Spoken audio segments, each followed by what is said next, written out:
سلامونه جوړ په خیر هیله ده څه ښه وئ په یوې بلې ویډیو کې تاسو ټولو ته هرکلی وایم. نن په دې خبرې کوو چې څنګه کولی شو پر نورو خپل اغیز پرې باسو او له همدې امله نور خلک خپل ځان ته راجذب کړو. په خلکو اغیز له نورو اغیزمنېدل او د هغوی څرنګوالي په بېلابېلو برخو کې د انسان په وړتیا پورې اړه لري. په اغیز کولو کې تر ټولو مهم ټکی روحي او معنوي ځانګړنې لکه کلکه اراده، نیک اخلاق، ښه رویه او د پوهې د کچې لوړوالی دی. د مثبت اغیز منل د یو کس د انعطاف منلو او حقیقت غوښتلو په کچه پورې اړه لري. منفي اغیز منل بیا د پوهې او ارادې له کمزورۍ نه پیدا کیږي. پر دې اساس څومره مو چې اراده، نیک صفتونه، ښه اخلاق او علمي کچه لوړه وي او په دیني، فرهنګي او ټولنیزو برخو کې ډیره هڅه وکړئ، په همغه اندازه مو پر نورو خلکو اغیز زیاتیږي. نو که غواړئ پر نورو مو اغیز زیات شي، لاندې ټکي هم درسره مرسته کولی شي.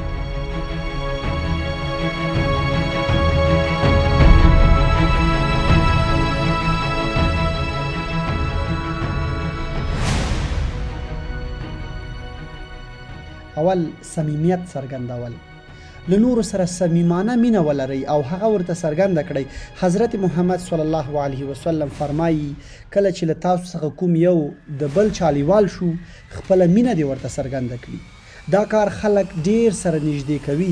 د زړه له تله مینه او مقابل لوري ته اظهار د ګټورې او اغیزناکې اړیکې تر ټولو مهمه لاره ده.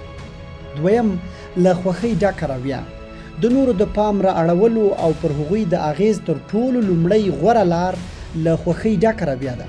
د لیدنې لومړی شیبې ډیر زیات ارزښت لري. دا اړیکې بریا او ناکامي په همدې لومړیو شیبو پورې اړه لري. سلام او روغبړ، پر شونډو مسکا، مقابل لوري ته درناوی او د هغه منل پر نورو د نفوذ ډیره ښه لاره ده. دریم، مثبت پایل. په مقابل لوري کې یو څو مثبت ټکي ومومئ او ورته څرګند یې کړئ. په دې وسیله ورسره اړیکه ټینګه کړئ، که کله هم اړیکه په منفي ټکو مه پیلوئ. څلورم، له مستقیمو رټلو نه ځان ساتل. کله چې په مقابل لوري کې تېروتنه وینئ، په مستقیم ډول ترې ګیله مه کوئ او مه یې ترې مستقیمې نیوکې لاندې راولئ. اخلاقي مسئله چې په کنایي او اشاروي ډول یادونه شوې زر اغیز کوي. له ګناه او تیروتنې سره مستقیم او بې پروا برخورد کېدی شي د جرأت او سرغړونې سبب شي او مقابل لوری د بد کار په هکله بې پروا شي، هغه ته توجه ولټوي یا په کومه بله بڼه مقاومت وکړي. نو له تیروتونکي کس سره د زړه سواند ملګري یا یو پوه سلاکار غوندې برخورد وکړئ.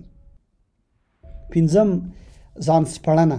پر نورو تر نیوکې مخکې د خپل ژوند د ځینو تیروتنو، ماتو، ناکامیو او د هغوی د اصلاح کولو د څرنګوالي په اړه یادونه وکړئ. په تیروتنو اعتراف په مقابل لوري ته د نږدې کېدو سبب ګرځي او صمیمیت ته لاره هواروي. دلته کولی شئ په بېلابېلو برخو کې اطلاعات وړاندې کړئ، د خپلو ستونزو او مخینې یادونه وکړئ، تر څو د راشه درشه او اړیکو لپاره موقع درته برابره شي. ځان سپړنه ویره کموي، ځکه مقابل لوری ډاډه کیږي چې له ویرو، ستونزو، شکونو، سختیو او ناکامیو سره په مبارزه کې یوازې نه دی. له دې طریقې نه د ګټه اخیستلو پر وخت باید افراط ونه کړو، ځکه بیا د مقابل لوري ټول پام ستاسو شخصیت ته وراوړي. بله دا چې دا مسله باید د سړي د پټو رازونو او څرګندېدو سبب نشي. شپږم، ښه اورېدونکي واوسئ. هڅه وکړئ چې ښه اورېدونکي واوسئ او دې ته موقع برابره کړئ چې مقابل لوری د ځان په هکله درته خبرې وکړي. که څوک وپوهېږي چې خبرو ته یې ښه اورېدونکي موندلی، په اسانۍ کولی شي خپل افکار او احساسات هغه ته ورنقل کړي او له هغه سره د اړیکې لپاره اقدام وکړي. په دې مرحله کې اورېدونکی کولی شي په ښه اغیز کېدونکو بدل شي. حضرت محمد صلی الله علیه وسلم ښه اورېدونکی و او همدا نیکه رویه یې د خلکو ترمنځ د محبوبیت یو مهم لامل ګرځېدلی و، ځکه خو یې پر ټولنه ژور اغیز کړی و. اووم، د احساساتو څرګندول. د اغیزناکې اړیکې د ایجاد یوه بله غوره لاره د مقابل لوري د احساساتو سم تشخیص او هغو ته ارزښت ورکول دي. د مقابل لوري احساساتو ته د غبرګون په وسیله کولی شو هغه وپوهوو چې په خبرو یې پوهیږو او ارزښت ورکوو. ښه اورېدونکی هغه دی چې مثبت احساسات د عکس العمل په ډول څرګند کړي او په دې توګه خپل اغیز زیات کړي. د احساساتو د څرګندولو له ډلې د مقابل لوري د خبرو د تایید په ډول سر خوځول، د حیرانتیا پر وخت سترګې پرانستل او تندی کشول، ژبنۍ ستاینې او له ځینو تکیه کلامونو لکه آفرین، ډېر ښه، څومره جالب او نورو یادونه کولی شو. اتم، ارزښت ورکول، نورو ته اعتبار ورکړئ، شخصیت ته په ارزښت قایل شي او داسې کار وکړئ چې د صمیمیت او شخصیت احساس وکړي. نهم، پرته له شرطه منل، داسې کړنې ترسره کړئ چې مقابل لوری مو احساس کړي چې هغه مو د خپل ذاتي ارزښت په خاطر منلی. اهمیت ورکوئ، د یو انسان په توګه ستاسو د ریښتیني درناوي وړ ګرځېدلی، د کمزورۍ ټکو او عیبونو ته پام نه کوئ او هغه مو په همدې ډول چې دی منلی دی. دا پاملرنه او منل مقابل لوري ته د ارزښتمندۍ احساس ورکوي، له تاسو نه ډېر اغېزمنېږي.